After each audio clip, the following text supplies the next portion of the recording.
Hi, welcome to part 3 of Thinking Inking Class Week 1. This one is on creating watercolored backgrounds with distress inks. This is the card that I'm going to be doing today. It's got all different kinds of circles with different techniques, and I'll be walking you through many of these.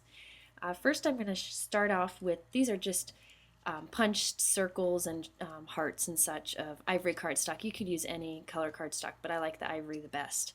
And then I've got some distress inks, and these are great for using with water. They react well with water, and so you can do fun techniques that we're doing today. This is a Hero Art stamp. These are both Hero Arts. They're high quality, made in the US stamps, so they work great with any kind of ink. And this is a mini mister from Ranger, and it puts out a really nice fine water mist, which is great for this. This is the craft sheet from Ranger, and it's a great sheet to do this technique on, and you can do pretty much anything on it that you want. These are perfect pearls from Ranger, and they add a little bit of shine or pearl look to the projects that you create. So I'm going to be using those things. First, I'm going to start with a basic watercolor background. Now I'm working on that craft sheet again, and I'm just going to directly dab some ink colors down onto this. And I'm using some Distress Ink Broken China, Peeled Paint, and Shabby Shutters. It's some blue and greens. And these colors work great together, but really you can use any of the colors together that you want. So I'm just applied a line of each, and now I'm going and putting a little bit of the blue here and there onto this. So basically I'm creating this palette of which I will spray some water and get a nice watercolor for my project. So I'm using that mini mister. This is a close-up. You can see as I mist it, they make little puddles of color, which are really fun to do. So you can see how it's done. Now I'm going to take one of my pieces. You can do any kind of piece of paper, die cuts, anything. Press it right into the ink. You want to press firmly until you see little beads of the color squirting out the side. And then you can pick it up, see what the results you have. So there's a nice watercolor background, and here I just decided I wanted more color, so I'm just dabbing it here and there. I really like when the color builds up on the edge of the die cut or the piece that you're doing. I think it makes a nice defined edge. So here I like to heat it with a heat gun because it really keeps the color looking how you first dipped it, but you can also let it air dry. Here I'm going to do another one using the same ink.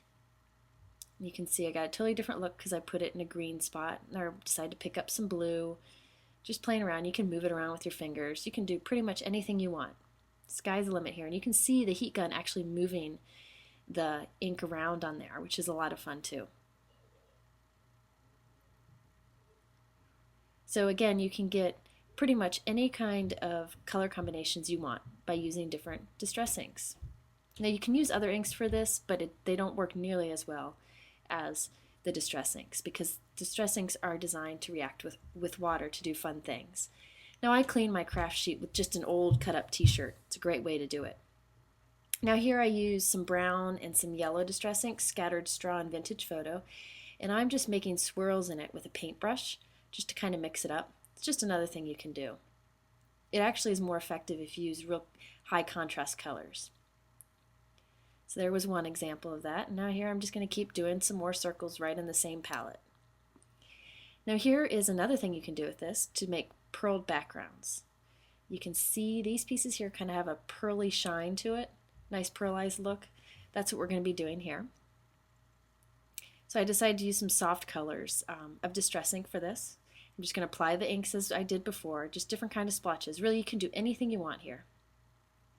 Now these are the perfect pearls from Ranger, and I'm going to dip the brush that comes with it into the perfect pearls until there's a nice amount on there, and I'm going to flick the brush to put splotches of these perfect pearls into the ink.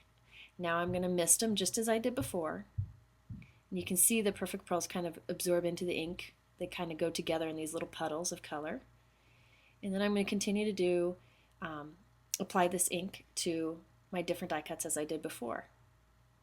So you can see, even after you've dried it, you can go back and add more color if you'd like. You can also go back and stamp on these images too. So you can kind of see the pearl background there. But I'm going to show you another example. This one will show it really well. This is another color of perfect pearls, and then I'm using some more bold colors of distress ink here. You can see the perfect pearls there. but I want to mix them together a bit more. So I'm just going to keep dabbing around here until I get what I want, smushing it in real good. There, now you can see the pearls. So you can see the shine there. It's really pretty. It really catches the eye when you see it in real life. Now this is just a little punched heart. I like to keep a bunch of scraps and do a bunch of these all at once.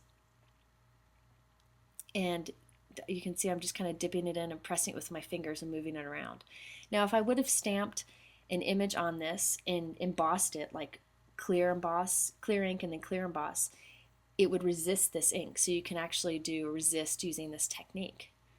And you can also go back and stamp over this. Your hands will get a little bit inky, but that's no big deal. It'll come right off.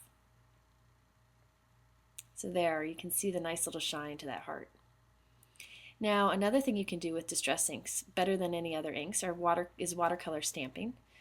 And I'm going to use these colors of distress ink. Again, you can tell they're my favorites. And this is a Hero Art stamp. I really recommend higher quality stamps because it will help with getting even coverage of ink instead of repelling the ink. So I'm just doing some shabby shutter ink, and then I'm going and touching the edge with some peeled paint. And then I did a little broken china. Now that I've got ink on to the stamp, I'm just going to put this here because I'm going to spray water. And I'm going to mist the stamp 3 or 4 times so you can get the little splotches of color. Now I'm going to stamp this on some circles. So you end up with a watercolor. It looks like you hand painted it with watercolors, but a lot easier. Now I really like to hit this with a heat gun so it kind of captures how it is right away. You can see the results are really nice. You could also sprinkle on some perfect pearls before stamping too to get a little pearl look. Really nice and easy.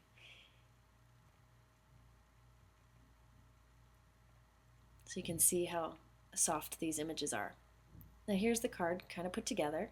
Now that one that I did the watercolor stamping on looks a little washed out there, so I decided just to use my inking tool and put a little bit of distress ink right on the edges to make it stand out. And you'll see a big difference in the final results. Now here's the corner chomper from We Are Memory Keepers. And I love this guy because he can do 1/2 inch round corners or 1/4 inch, and it's real easy. Nice thing is you can do it at the end because see, it doesn't matter if there's embellishments on your card. It doesn't get in the way of the chomper. And it adds a nice finish. Now sometimes you get these acrylic mounts that are dirty. That's no problem. I've got this Hero Art scrubber in the Ultra Clean, which is a stamp cleaner from Hero Arts. You can just apply this to your acrylic mount and it'll take all the ink and muck off of it. So you can see now I have a clean mount. It's really easy to do. It's a nice way, it even takes off stays-on. Nice way to clean up your mount so you can see where you're stamping. Now when you've got a stamp like this, long, high quality stamp, this is from Hero Arts, you can bend it and do anything you want. Now if you want a long image like this to be straight, I throw it on paper, just throw it down, and then put the mount on it, because that way you can be sure it ends up perfectly straight instead of kind of warped by applying it directly to the acrylic mount. Now you can stamp greetings with distress ink. It might look a little bit splotchier than normal, but that adds to the distress feeling, and it will dry and absorb nicely. Now this is, I'm just doing some watercolor stamping directly onto the envelope, and then I stamped it once there, and now I'm going to turn it around. You can see how nice it looks in the envelope. Without re-inking, I just add a little bit of water. I'm going to stamp it again.